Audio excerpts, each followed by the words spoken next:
Hey everybody, I'm Laura DiCarlo of Career Directors International. If you're starting, currently thinking about starting, or actively building a resume writing or career coaching business, I'm so glad you've joined me today. In this show, we share tools, strategy, and mindset tips that lead you to ultimate success without the stress. My guest today is Laura M. Labovich of the Career Strategy Group, and you're going to be going to get blah, blah, blah.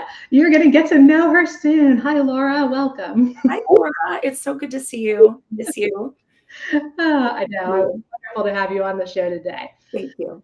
All right. So we're currently streaming on CDI's Facebook page, YouTube channel, and LinkedIn page.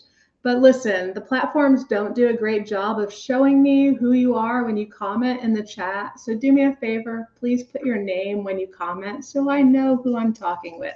I'm going to be asking you a bunch of questions as we go forward here today. All right, so if you don't know me yet, my goal is to become your not-so-secret superpower. At Career Directors International, we provide everything you need to love and excel at what you do so you can make a difference while earning an exceptional living as a career industry professional. So, as you probably know if you're joining us today, and I have to put our cute little thing up here, I love it. My guest is Laura M. Labovich, and she's going to be sharing startup and growth secrets on her journey with you here today. All right, but before we get started, I just want to ask you to do 3 things. First of all, let me know who you are. I'm going to get the chat up here for myself on the screen.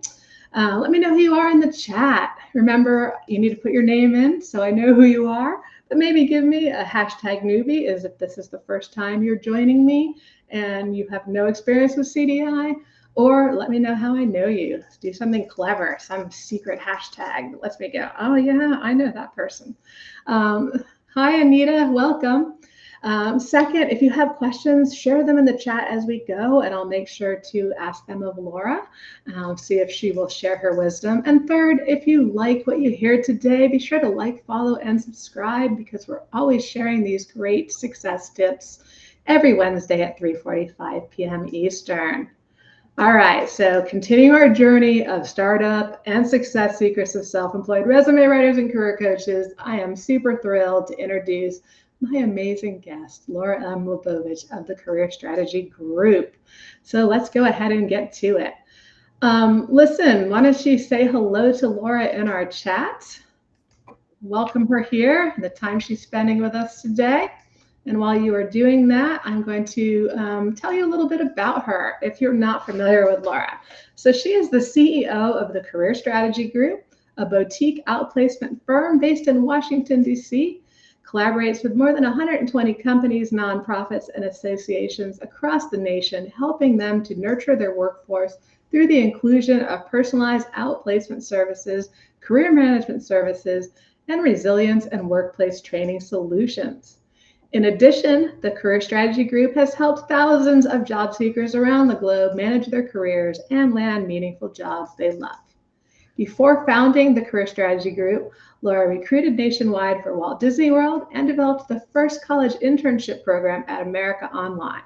She is currently an adjunct professor at the Smith School of Business at University of Maryland, where she teaches career search strategies in business.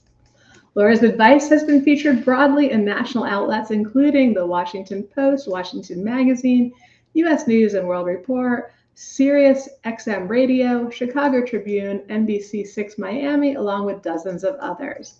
Laura is the co-author of 100 Conversations for Career Success, Learn to Network, Cold Call, and Tweet Your Way to Your Dream Job, a 223 top career book selected, 2013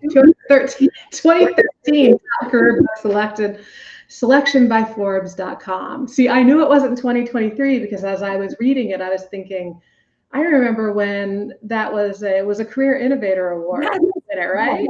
Yes, yeah. It was not last year.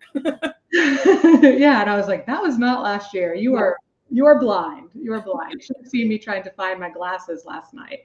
Evidently, when I was doing my pre-bed yoga, they fell off my face, and I said, "Oh, I don't need these anymore," and just left them there. So, and no, I don't drink before I go to bed, people. Just in the morning. Just in the morning. Who knows? Yeah, exactly. All right. I see that Hal Flanzer is also with us Hi, saying, everyone. welcome, Hal. Thank you. All right. So, Laura, I think your background is fabulous. And I've had a kind of a bird's eye view all along, watching you be amazing. So, Thank you. when did you first start the Career Strategy Group? So it started, it was a different company name in 2006. Actually, I've had 3 company names as I have iterated the business right? You've watched me do that as well. But I started it in 2006. And that was 2 years that I did it all on my own before I joined CDI in 2008. First, I was offering career services, resume, cover letter, job search strategy, career coaching, and HR consulting services. And I very quickly, so I was like a super generalist, and I quickly discovered that I just didn't want, I needed to niche a little bit more. So I carved off all of the HR services, and I just really focused on my career services business. So that was probably around 2008 when I was joining your organization. Cool. All right. And how has I've got a lot of background questions for you, but tell us a little bit about how your business has changed over the years. Okay. So I would say in 2000, from 2006 to 2008, I really wish I had learned about your organization, CDI, before, but I joined it in 2008, and it transformed my business in a weekend. Like, no joke. I learned so much. I was like a deer in headlights. I went to that conference. I was a deer in headlights. I remember I showed up, and I this is a little off of what you've asked me, but I'll get back to it. I showed up with business cards in hand and a pitch. That was it. And I remember a member, Freddie Cheek, who came up to me, and she pulled me aside. She's like, okay, hey, I see you have a lot to offer, but you're not doing it the right way. And she's like, you don't want to pitch like this. Let me see your business cards. Let me check out your business cards. And I was like, Freddie, I hugged her and I said, oh my gosh, like, how is it that there are people that are so generous with giving and sharing what they do, and how, with newbies, it's not like every other organization I've been in where they keep information close to their chest. So I'll tell you how my business iterated as a result of CDI, I think. In 2009, I was serving just a job seeker audience. Not that it's just a job seeker. I was only serving job seekers, doing resumes, job coaching, and the like. And then I got a call from, I was actually, I was out shopping because I wasn't making a lot of money. So I was doing some retail therapy, and I was in a stall of Lucy putting one legging on one leg. And I got a call from the company that my husband was working at the time, which was AES. And turns out I picked up the phone and said, hi, honey. And the woman on the phone was like, nope, not honey. And I said, hold on one moment. And I was like, oh no. And I got back on. I said, hi, this is Laura Labovich. How can I help you? Picked it up, ended up landing my first outplacement contract with a Fortune 500 company ever in 2009. Why I talk about this is because they asked me the question specifically. I hope they're not listening to this, but they asked me the question, have you done this before? And I was like, of course I've done this before. I've got this. And I had never done it before. But I quickly turned around because of CDI. I knew I could get some writers. I needed to staff up. I got some coaches. I brought on board a friend who I had met that conference, who knew all about federal resumes, and we were off to the races in a week. Had I not been a member of CDI, I don't know. I mean, I think I would have picked up my outplacement momentum eventually, but it enabled me for sure to land and also to deliver successfully that business. Now, in 2024, as you read, I would say we're 75% outplacement focused, a lot of B2B, and some B2C, but just super grateful for having that opportunity, That's awesome. That's awesome. Yeah. So I love having you as my guest, and I love seeing how you've transitioned, because so often, we pick a path and we stay on it. And I love that you have, allowed yourself to develop and change, because you have a pretty big team now today, right? Yeah. And I'm excited to talk to you about, what we're doing. Because, and I don't need to talk it now, but I have a bigger team, and we are doing things, I think, a little bit differently than what how a lot of career coaches are running their business. I have a sales team, and we have, a lot of outreach going on. People get on our calendar. My sales folks take the calls and they onboard. My operations manager handles it. She's our client service advisor. And I handle a lot of the BD work for outplacement. And also we're running some resilience training in companies. And so that has also been a focus in the last 2 years, where I've really been focusing on positive psychology and incorporating positive psychology into my offerings, resilience training, bounce back better, into my outplacement offerings. And there's my dog, she just got spayed yesterday. So she's in a delightful mood, I will admit. It's okay. They're all used to listening to my cat scream and sing. So just another fun pet. All right. I know I went off and got a little ahead of ourselves. You knew we would do that though, right, Laura? Yeah, I'm excited for them to hear your story, because I love that there are so many possibilities. I mean, my business was primarily a job seeker facing, but I loved the ability to do contracts and transition assistance and travel and do that. I loved it. So it was neat that we had those opportunities, and you turned it into the majority of your practice. All right, but backing up, reeling it back here. So in the introduction, we briefly covered your experience recruiting nationwide for Walt Disney World and developing the first college internship program in America Online. Is there anything more you want to share about your background? Yeah, I mean, I think that it enabled me, obviously, to be able to do what we do, right?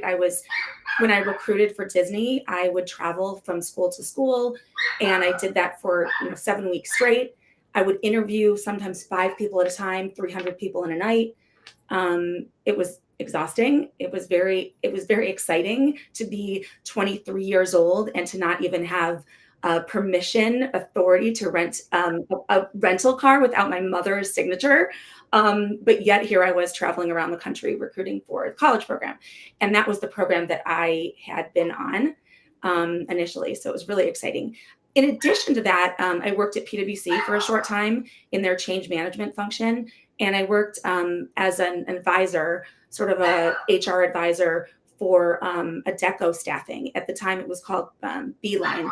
And it's a recruitment process outsourcing company. So my whole background really has been in recruiting and in HR, and it really helped me to transition, I think, great to this. But I will say, just being in HR is not enough to know how to write a resume.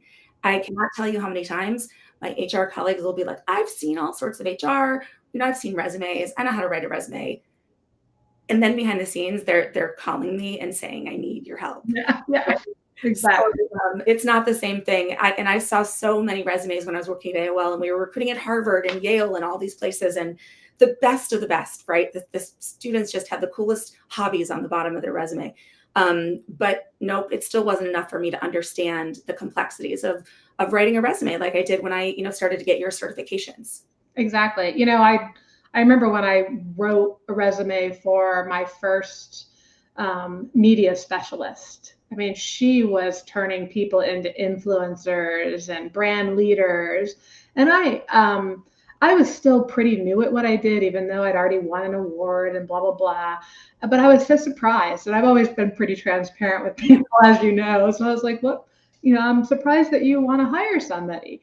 And she was like, look, I can make that person, anybody, famous. She's like, but talk about myself? I'm just way too close to the subject. It's too hard. I think I've written my resume like 72 times. I'm not kidding. Like, it's just, I never feel that it is right. I always undervalue my accomplishments. I was listening to your bio of me, and I was like, oh, that's kind of cool. But like, but yet I still also have imposter syndrome, like at the same time. So it's like, one day is one and one day is the other. But yeah, we can't do it ourselves is the bottom line. I know I'm proud of what I've done, but every time I hear somebody read it, I'm like, oh God, it's too much. It's too long. I should have just been really short, but you're on more. And that is why, for anybody who's watching this, that's one of the ROIs of job seekers hiring you. For every job seeker who ever came to me and was like, oh, I know I could do it myself, and I would like, look, you've made such a smart choice because you're out there diligently doing your job to the best of your ability every day, and you think everybody else is doing the same. Yeah. You're hired to do your role. You're not hired to market yourself for your role. So this is why you're here. And I mean, they would all be like, oh, okay, that makes good sense. Thank you. So, Yes. you know. All right, I see a couple more people have joined us. Hi, Amanda Bryant. Hi, Joan Blumenthal. Oh, I'm so glad to see a bunch of people here. And if you're Hi, just, everyone. I'm please, recognizing some names. Hi, thanks for joining. yeah, please say hello in the chat. And also, if you want to tell us what you did before, if you currently have a career practice or if you're transitioning now, definitely let us know in the chat and be sure to give us your name so we know who we're talking to. Somebody says, a Facebook user says, it's better to have another writer build your resume. For sure. Agreed. All right. So, you had this fabulous career going. What made you decide to start your own business? Well, I never decided to start my own business, actually, like ever. Okay. I didn't. In fact, before I started this business, I had an extremely lucrative survey taking career. I made $15 the whole time I did it. $15 total taking surveys. I was kidding about the lucrative. You're like, wait, what's the I was like, Wait, what? 15 and then I purchased a franchise, my first franchise of my life, and then I sold it a year later for a little bit of profit. But what the goal of this was of my finding myself was I left HR because I had a toxic workplace, which I know many of our clients can relate to, and I decided I had conflated the toxic workplace to all of HR, and so I just pivoted and got out of both.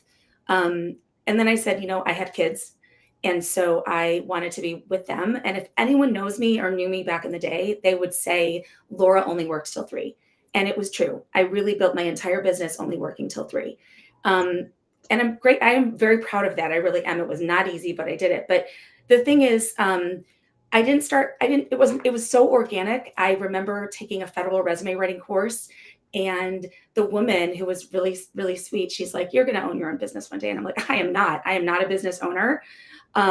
Nope, that's not, nope. And then what I did was I sold one resume for $75. That was my first resume. I remember when I sold it, and I remember you telling me, you say the price and then you go, don't undersell it, just shut your mouth. And I remember doing that.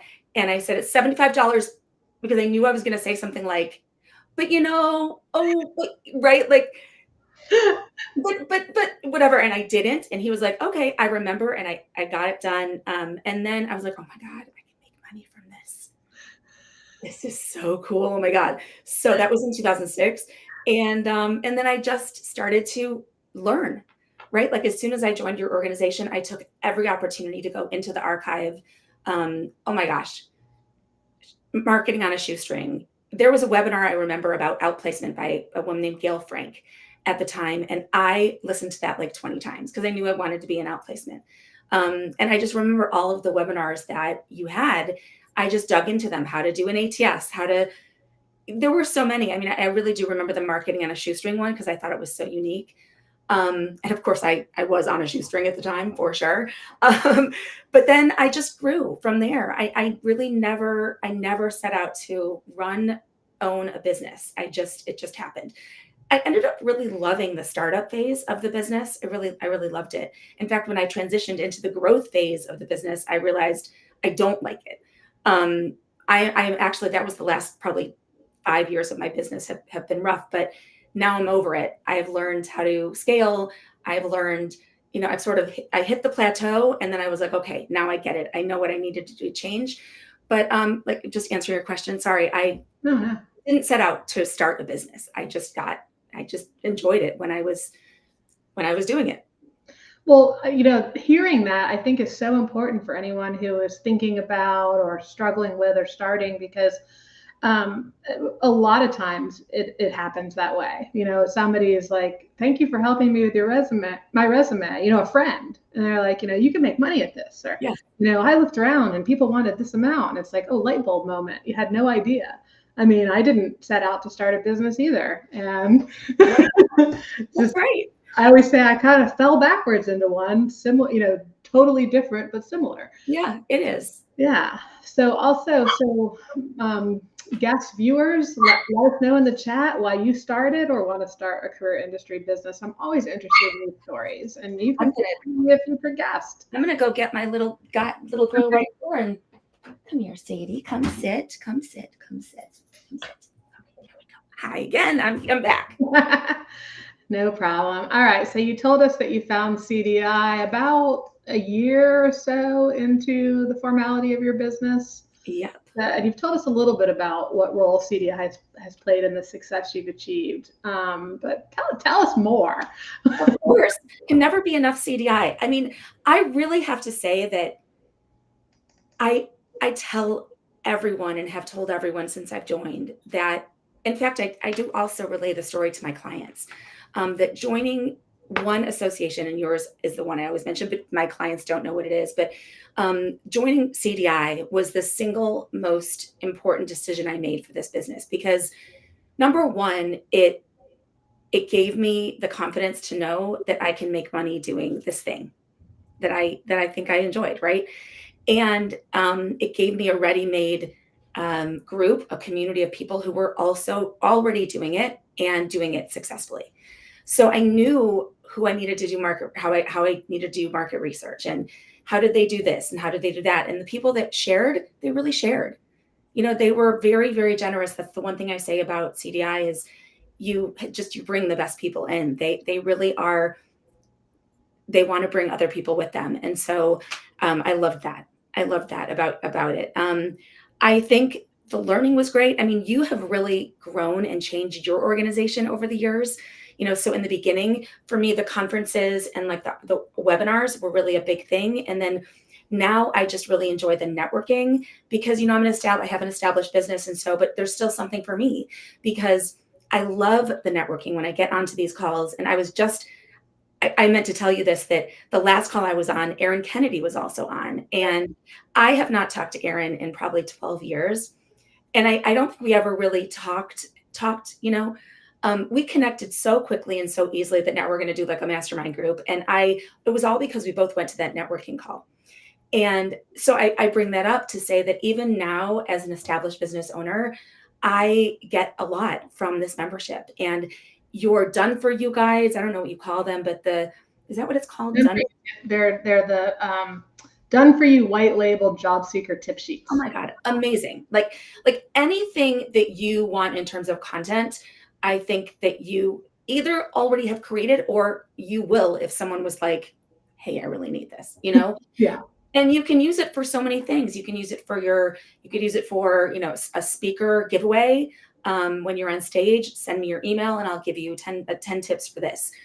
You can use it for your email marketing, of course. It can be a drip campaign. I've probably used various ones of yours over the years for those reasons.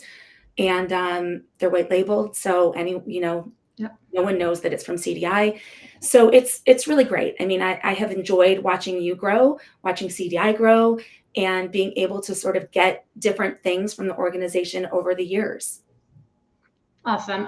Yeah, and a couple of the things that Laura has mentioned, like the networking events, the live events, everything that lands in our on-demand audio and video resource library, those all start as member-included events. I'm very proud of the fact that I try to host one, sometimes even two member-included events every single month. And to me, that blows the value of CDI out of the water because I believe that most organizations you join and you either join at a high price and get stuff free or you join at a medium price and pay more. And we're just a medium price with lots.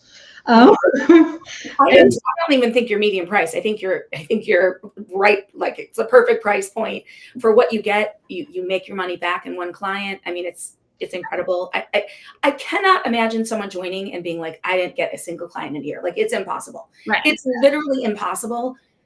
And that's how I do when I create my expenses at the beginning of the year and I forecast, I I'm like, what do I need to make back? And if I've made it back and I've learned something, that's good enough. But with you and CDI, I mean, the benefit it far supersedes that. So Wonderful, wonderful. And just so everybody knows, those white labeled done for you job seeker tip sheets, they're like the secret weapon of a lot of career practitioners who don't offer. Like we have career coaches who use the one on targeting your resume to give to their, not just give, let me stress that I educate our members on putting a dollar value on them and putting them in their packages and charging more for them. And I didn't see this targeting resume one. I'm going to have to go back and look. I think that was the first one we did. And then there's like 9 of them now, and we're about to add one on LinkedIn profiles to the library. We're working on that now because, like you said, Laura, somebody came and they were like, I don't think you've updated this LinkedIn tip sheet recently enough. And we were like, you know what, you're right. So we got Brendan speaking on the subject, Brenda Bernstein, who wrote Killer. Oh, awesome. Brenda's amazing. Yep. Yep, she's our guest speaker in April, doing a member-included webinar. And then the education committee volunteers are redoing the tip sheet, and we're making a job seeker version this time. That's awesome. Because it's how we roll. But yeah, selling them, giving them away. That's what I love about one more thing I'll just share is that you're such an early adopter. You've always been an early adopter. And so like, I think it was like a couple months after AI was like big, right? You're like, okay, how do you incorporate AI into your business? You're not waiting to watch everyone else do it. You're doing, Yeah. So I really love that about. I love to learn, and I mean, to me, if for those of you who know me, it's like my mission to make your lives easier. I mean, we have this pseudo career superhero logo, and I address you guys in emails as career superheroes because I so believe we deserve the same success that we help job seekers to attain. And we want them to go out there and make more and have better life balance and love their lives. I want the same thing for you. And so I'm constantly trying to be like, what do I need to learn first? And who do I need to, or I don't think I'm everything. Please don't ever think that. Who do I need to go learn from or bring into CDI? Like earlier this year, we had Amanda, who came and talked to us about AI for marketing on social media. Yep, I remember you did that. That was an awesome session. Yeah, awesome. All right, so for my viewers who are with us today, if you want to share anything that you're loving about CDI or ROI you've got so far, let us know in the chat. For questions, any kind of questions? For sure. You got Laura here. That's a rare opportunity to pick All right, so you've told us about that whole Laura doesn't work past 3 o'clock, and I love that. And mine was always Laura doesn't work Fridays. As soon as I could figure that one out, I was all over it. But what else has having your own business made possible for you in your life?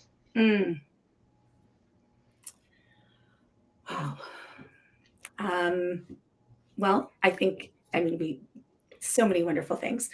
I have been able to, obviously, I think the number one greatest thing that I got from it is being able to be with my kids past 3, being able to watch them grow up, hang out with my annoying but super, super cute dog, really being able to watch my family grow up has been amazing. I have been able to afford college for my kids. It's been amazing that my son goes to a very expensive school, and that has been great. I put all of that money away, not all of it, but I put quite a bit of money away each month for college. And I mean, we're looking at a little home in Europe, so that's kind of exciting. Ooh. Yeah. In terms of like what it's done for my confidence, though, is it's been such a blessing. I mean, doing outplacement has been the best thing in the world for me, because I got into outplacement because I laid off so many people at AOL post merger when they merged with Time Warner, and it was horrible, Laura. Like, I was very, very depressed. I mean, we went from like a super height, the company was on every list. It was so exciting. And then they failed, right? It was like the biggest merger fail ever. And we laid off so many people that I I really ended up hating HR after that. And I wanted to do something good for the world. Not that HR is bad, but at the time, all I was doing was laying people off. And I was watching my friends walk out the door. It was awful. But then I decided to get into outplacement. And I feel like it changed. And this work, I mean, what we do is so brilliant, right? It's so wonderful for people. And it really, even just writing their resume and or having them do an intake form, right? Even that, like, and having them go, oh my God, this is the first time I've ever done this. And I really feel so good about what I've accomplished. And taking a company that was, downsizing a lot of people. We had a client in 2020, August. They were downsizing 40 people. And August of 2020, right? Like, how hard was that to get people back to work? We got 72% of them back to work in within 3 months, which is unbelievable during COVID. And they were in daycare. So like the daycares were all closed. So we got them into different industries. It's that kind of thing that, like, I get chills when I think about it, being able to do that. Thank you. Thank you. I'm very proud. I really am proud of what we've done. And again, I don't think I could have done it without CDI. I really feel, I have, how many times have I thanked you over the years just for everything that you've done for my business, and how I can call you. I don't recommend this, but to everyone on this call, but how I could call you in the middle of the night, I'm sure, and be like, I need your help. And you're like, what do you need, Laura? I don't think you'd be happy about it, but you're like, what do you need? I'm here, and like over the years, I've really needed advice from someone who is willing to give it. And so many people in your organization do it. So yeah. It's a really giving group. And, being the head of it has been an interesting path, because I've had so many opportunities laid out in front of me. And I'm like, take the path that brings me all the money, or take the path that maintains my ethics and has CDI be the community that that is such a safe place where you find the Freddie Cheeks and the Laura Laboviches and the Aaron Kennedys, that you have mentioned. And I always want to choose, because part of creating the organization came back to experiences I had personally, where I was trying to help other people, and they were I felt used and abused, and I wanted to be at a place where people were respected and loved. And the best way to always do that is to just start something yourself. Yeah. I remember when I needed my first subcontractor for that job that I landed while I was in the dressing room of Lucy. And you gave me one name. That you're the first person I called. I said, I need a good writer. And you gave me one name. And that same writer has been with us ever since 2009. Oh my gosh. You'll have to tell me after who it is. I mean, truly amazing. And ever since then, I've called you over the years, like, who else? who else can I get help from? And you usually give me names if you can, you know? So that's just another thing that I feel like I've used you and abused you for. It's one good thing about certifying people in resume writing. Well, we have an entire committee run by the amazing, illustrious Gail Howard. So I'm not involved with it, but I see when they get certified, and I can go look at their work, and it's like, I know if we said somebody is a certified master resume writer, that they are, because of the standards we hold to. But anyway, I just have to, what you were talking about that, the deflating feeling of being in HR, and then the wonderful feeling of helping people. I don't want to get too much on me, but you just made me think so much about my first call for a transition assistance contract. It was literally back in I'd probably say it was in the 90s, and it was the turning point of me no longer having to be a university placement director. But I answered my phone, which came across as Gooding's Supermarket.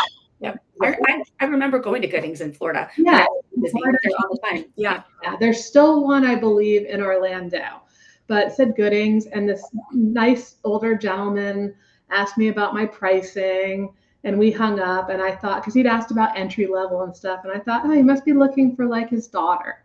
And then like 15 minutes later, he called me back, and he's like, I'm the director of HR for Gooding's Supermarket, and we're closing down all our Brevard stores.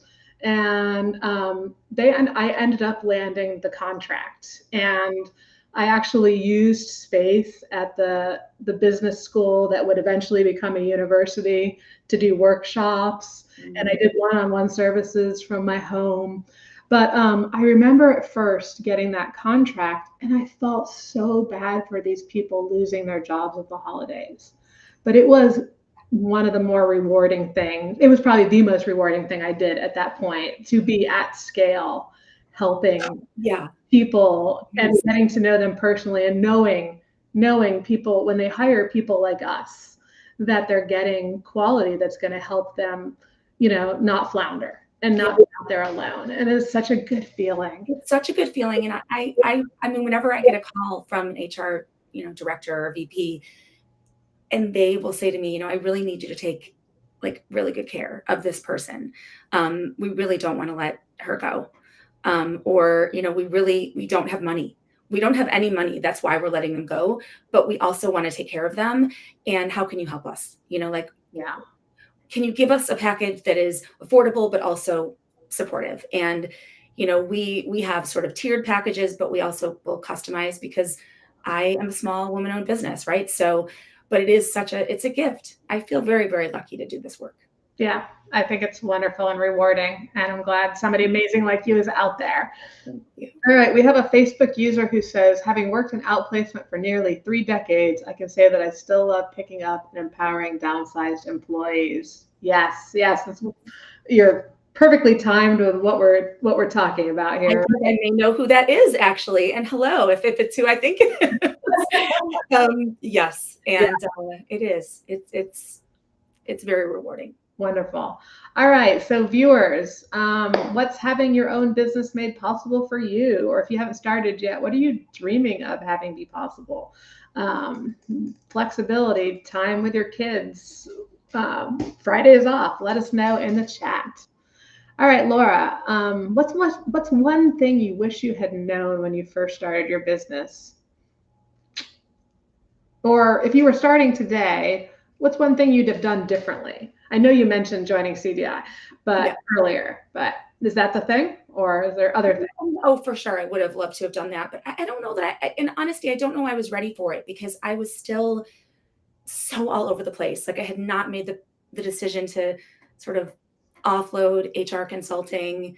I would say that fear played a really big role in my life up till and still through today. I'm working on it, but in doing things that scared me.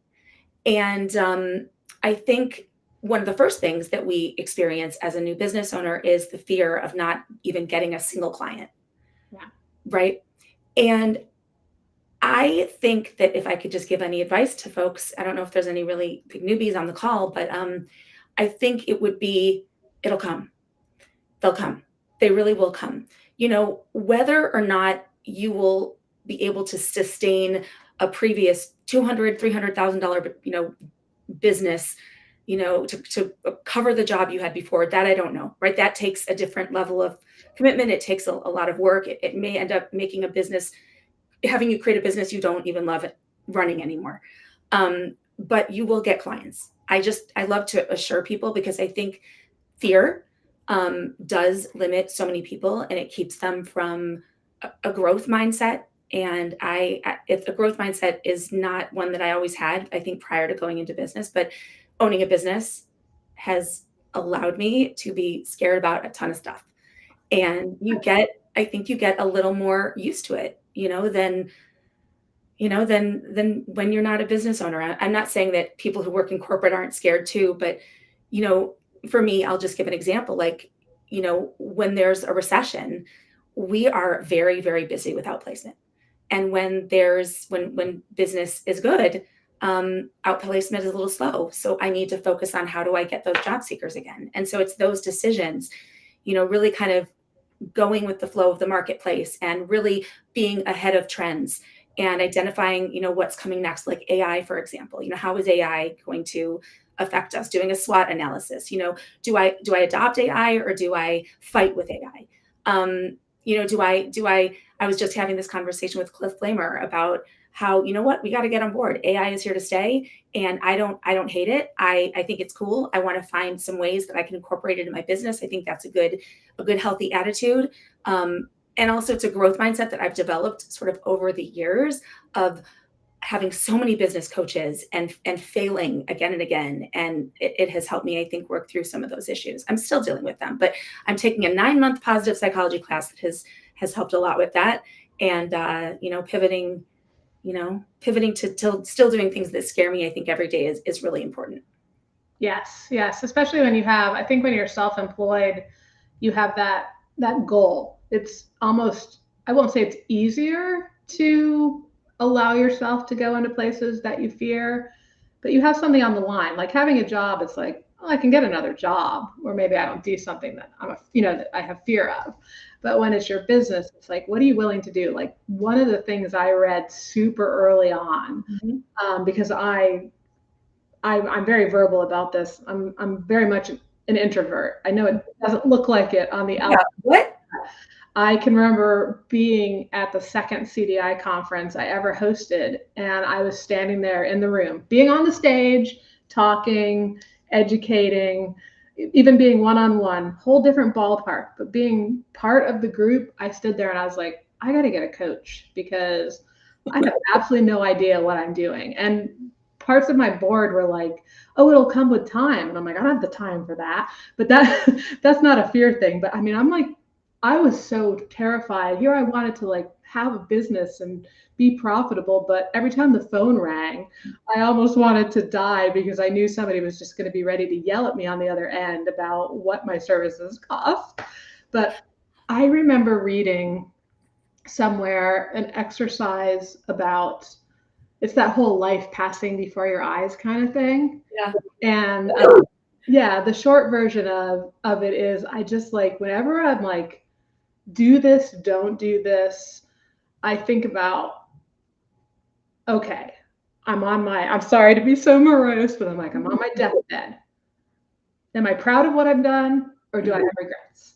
Yeah. And so I figure out a safe way for me to do it. And you've all heard like how Laura managed to network with the support of her mommy when she first started her business, because I was just so terrified. But, we find our ways to make things work for us. And that is the beauty of not being in a box that an employer necessarily puts us in. So, yeah. All right. What's the one thing you wish you had known or done just starting out? Would love it if you shared it in the chat. All right, we're almost done here. We got 2 questions left for Laura. Laura, for those who are considering a career in this field or who are struggling in their business right now, are there any other pieces of advice you'd share with them? Get a coach. I think it's just really, really important that, 2 things. 1, get a coach. Number 2, I would say identify what you love and what you're good at, and find someone else to do the things that you don't love. I mean, I am notorious when people ask me questions about my business, they are surprised that I'm constantly saying, "Oh yeah, I don't do that," um, or I outsource that, or because I have really, one of the things I think is my superpower is identifying the things that I don't do well, and there are a lot of them. In a business, if you want to grow, you cannot do everything. And so it's identifying what your unique strengths are, what your superpower is. I will tell you, one of my superpowers is sales. I'm a really good salesperson, but I hate it, and I did it for a long time. And I realized it was a bummer telling people my prices up front and having them go on a call with me for 30 minutes and then say that your prices were too high. And I did that over and over and over again, and it just really burnt me out. And I started thinking, gosh, I'm good at this, but I hate it. I wonder if there's someone out there who is good at it and loves it. And that's when I decided to launch into finding and hiring a sales team. And so I guess I would say, if you're struggling, think about, 1, getting a coach, and 2, is it something that you can delegate or outsource or get a VA for? Because trying to do it all on your own is just, it's not sustainable, and it's not viable if you want to grow your business. Right. Yes, I would say that that was one of the best things I ever did for myself was to hire my first. I mean, I hired a VA, but I was like the way I tend to do everything. I wanted somebody who would be really. I went to an organization that's like, hey, it might only be, the year 2015, but our VAs are $75 an hour. And I was like, okay. But, I got somebody who I look back at it. She was actually the former COO of Allie Brown International. Oh God, I remember her. Yeah, I remember she was at the conference doing strategy sessions. Yeah. I mean, oh, come on, give me a break. Her private clients were paying so much, and I was paying $75 an hour for all, and she just shared her expertise with me. So it's like, you never know. But on the flip side, there are people out there who do. We have members with offshore VAs who pay like $7 an hour, and they get graphics created and social media stuff done for them that they don't want to take the time to do. 100%. There Yeah. are solutions for everything. And I think, being in a mastermind group with people that are at your level is really important. The people that are having the same challenges that you're facing. I think that before you go into the mastermind, I think you should vet it, because like what you don't want to be doing is in a group where people are talking about, succession planning or, having someone acquire their business. And then you're like, I don't know how to get my first client and vice versa. But if you're dealing with the same issues, it can be a really great way to solve some problems. Right, for sure. And I just want to add here too, as she was talking about coaches and whatnot, not everybody is aware of the fact that CDI has a group program that we call the Career Industry Accelerator Club. I love it. It meets monthly. It has its own private group. A lot of people have built a lot of success by being in that I call it a pseudo mastermind because the price point is just so ridiculously low. It's not. It's amazing. I hear it's amazing, Laura. Well, thanks, Laura. We also have one-on-one consulting with me and structure. I mean, one thing I heard from what Laura said was, masterminds and coaches, it's about having structure. And the thing I've seen in some of the one-on-one requests I've had lately is people who, and I totally get it. It's like, hey, I could do this as a business. And they look at what some people have and they just throw something up there. And it's like total cart before the horse. Yeah. Like get a structure, go check out the Resume Business Roadmap program. Gives you a pathway. All right. Laura, is there anything else you would like our audience to know in terms of encouragement, lessons learned, last bits of advice for being successful as a I do have one more. I would say don't compare yourself to other people. Really, this is a very big one because I did this a lot when I was younger. Your business will be your business. It does not have to look like anyone else's business. And I think when I was younger and people were like, podcasts, Twitter, like, right? It's bright, shiny object, right? And it's like you follow it and you go, oh my God, like just an example, Twitter. Oh my gosh, I went on Twitter and I was on it for 2 years and I didn't sleep. I was worried about who was it was horrible. And then one day I said, I got to go off cold turkey. Best thing I ever did. But had I not like, I listened to people saying you got to be on Twitter. And the same thing happened with webinars. Of course, I'm on a webinar now, but there are only certain ones I'll do because I don't love webinars, and that's okay. I don't have to do webinars. So I guess I would say is your business is your business. I know very few people who run their business the way I run my business. But that's okay too. It's the way I chose to do it. Some people may not want to manage contractors or work with corporations. They prefer to work with individuals or vice versa. Don't compare. Your path is your own path and you'll figure it out and it may change and that's fine. But just look, really look forward. Don't look back about what you didn't do. I would say I'm really big into growth mindset. So pat yourself on the back at regular intervals and be grateful for what you've accomplished and don't worry about what other people are doing.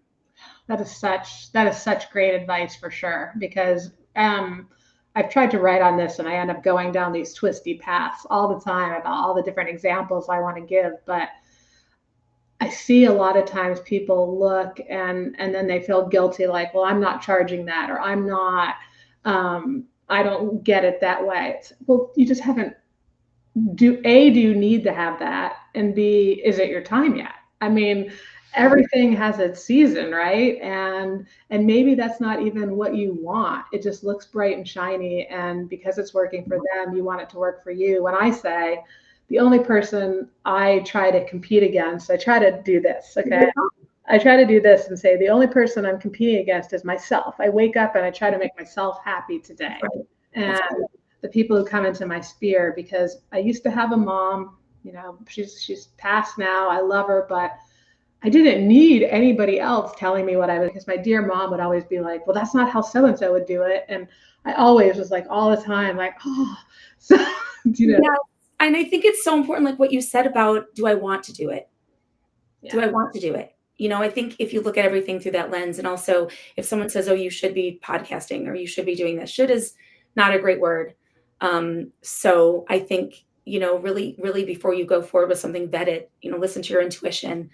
Actually, statistically, it's been proven that if you're making a big decision, instead of sort of pros and cons, believe it or not, it's more on your gut. And so it seems weird, but like small decisions like this milk or that milk, it's easier to go based on sort of facts. But when you're making a big decision, you really have to listen to your intuition. So I think that's really important. When you go down a rabbit hole and it like doesn't feel good, it feels kind of icky. Yeah. Back out, try another rabbit hole. Right. No, that makes total sense. I was working with a client a couple of weeks ago, and she's been trying to post on LinkedIn and trying to post on LinkedIn. And I'm like, but she doesn't love it. And I don't love it for her either. I mean, it doesn't matter that posting on LinkedIn was the number 3 way that, you know, your colleagues in general grew their businesses last year. Exactly. That's not where your audience is. If that doesn't resonate with your personality, there's another path. And the thing that I have always, you'll hear me say, you know, this is the way I suggest you do a consult, simply because I know it has worked, because of the fact that it educates clients. And it helps get past the roadblocks of them seeing it as a DIY service they shouldn't be wasting money on. But the thing that always makes me bristle is people that tell you this is the way, this is the only way. You know, there's never just one way to do. I mean, maybe there's one way right now to do a certain kind of brain surgery, but you know, I don't even know about that. Somebody's going to pioneer something new. Yes. The reality is, if you've read anything, it's that new ideas coming in from new spheres of influences, long tail, this, that, everything. That's where the excitement happens, is you being willing to try something different and new, and not just follow the herd off the cliff. Yeah, that sounds horrible. I know, but that's where we get so stressed out comparing ourselves to others. So I love that you closed with that. And it makes me think of the last thing I'll say on this topic, because I just think so many people will probably resonate with this, is I remember years ago talking to a member. Man, she was beating herself up. She'd like doubled her revenue in a year, and she was going to make, and this was many years ago, but she was going to make like, she was going to gross like $48,000 that year. And I'm like, and she was just beating herself up so hard. And I'm like, I knew she had 2 kids under the age of like 6 at home. And I'm like, so-and-so, how many hours a week do you work? And she's like, about 20. I'm like, so you work from home, you get to be with your kids all day, you only work 20 hours a week, and you grossed $48,000? I'm like, you can't compare a 20-hour-a-week business where your family is your priority to somebody who's working 40 hours. That's not fair. $48,000 then was phenomenal for a part. Sadly, it's really good for some full-time jobs. I was going to say a full-time job. I think my first salary at Disney, I'm not going to tell you when because that's going to date me, but was like $27,000. And I was there in the morning when the janitors arrived, and I was there when the janitors left, and they turned off the lights, and I'd have to go like this and wave on the lights again. Oh my gosh. That's like 90 hours a week, right? I'm imagining. I don't know what that is. It's maybe $4 an hour. That was my director of career planning and professional development. I think it was 27,000 as well. Yeah. I remember my first day of work, I lifted my head up and was like, everybody's gone and I don't have a key. I had to go out the back door and walk around the building. It's so true. Oh Oh my my gosh. And yeah. I wasn't alone. There were Don't other compare people. I'm yourself. like looking out my window, my door. Have they left? Is their door closed? Okay, now I can go. You're on your path. This is your journey. All That's right. right. This has been so awesome, Laura. Thank you. Everybody who's still with us or has joined recently, please give Laura a warm welcome. I'm not welcome. Thank you. You'd think we hadn't been doing this for like almost an hour. That's all right. Laura. Please thank Laura in the chat for sharing her advice and her story. I would just love that. Thank you for joining. This Thank was you. really, really fun. Yeah, yeah. All right. So I'm going to shift gears here and I'm going to tell you about what's coming up next. But before I do so, I'm just going to give my own little round of applause. I really appreciate you and the time that you took and that you've always been such a phenomenal person. Laura was our first like 5 out of 5 speaker at one of our conferences and people just lost their minds over her. I mean, like across the board. She is a force to be reckoned with. So I always enjoy getting time to be with her. So, all right. Yeah. So, all right. Joan says, thank you. Loved hearing your story. All right. So if you found this as valuable as I did, you're going to want to continue tuning in. Again, each Wednesday at 3:45 p.m. Eastern. So I've currently got a lot of wonderful guests coming up. Next week, I have Marion Bernard of the Regency Group. She has been in business over 20 years. In her first career, prior to self-employment, she earned an executive secretarial diploma and was hired by what was at the time Canada's largest chemical manufacturer / retailer. She started as a department secretary, worked her way up to word processing consultant. Today, she works with job seekers of all types except non-management engineering, non-management IT, government, and military to civilian. And she provides resume writing, LinkedIn profiles, interview prep, and job search strategies. But I think, you're going to want to tune in because she's got an interesting story. She says her claim to fame is that she is the only business operating in Canada that does a while you wait resume writing service. I was hoping you were going to say that because she has that. She's such a gift to be able to do that so quickly. It's awesome. Yeah, it is a different thing, and it can be super profitable. I remember when I was comparing. Okay, I gotta say it in the very beginning to other companies in the organization I worked for. We were all contractors, and I was like, "How is this one making so much money every month?" And they're like, "He does while you wait," and I was like, "What?" Anyway. We have so it'll be interesting to hear her story, and that's next Wednesday at 3:45 p.m. Eastern. And on that note, don't forget to follow, like, subscribe so that you can get updates and alerts for these events. And in the meantime, if you are not already a part of Career Directors International, I want to encourage you, and don't laugh because I'm going to cover up my face here for a minute. You can just look at Laura smiling. I'll do this. Hi.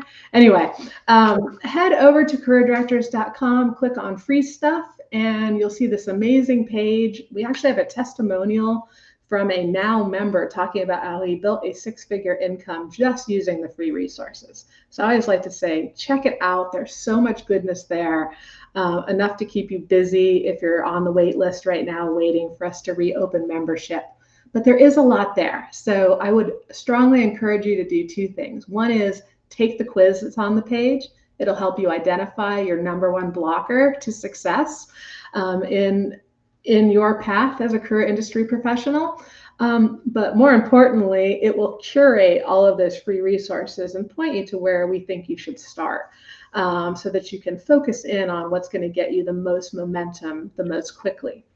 And then the other thing that I would recommend that you do is to join our community. We have a great community on Facebook where you can ask questions. Every single day we do a daily prompt, opportunities for you to network, get accountability, support, help, love, whatever you need that Laura has been talking about today. And of course, while you're on the site, do head over to the join page, put your name on the wait list so that the next time we open up membership, you can rush through those doors and join the ranks of these awesome people like Laura Labovich. So Again, thank you so much for joining us. Let's again thank Laura for being here with us today. This has just been, Thank you, Laura. yeah, old home day, getting to get together with you. So Yes, thank you so much. great. And until we meet next week, let's all continue to fly higher. I will see you then, or I'll see you in CDI before then. Bye, everyone.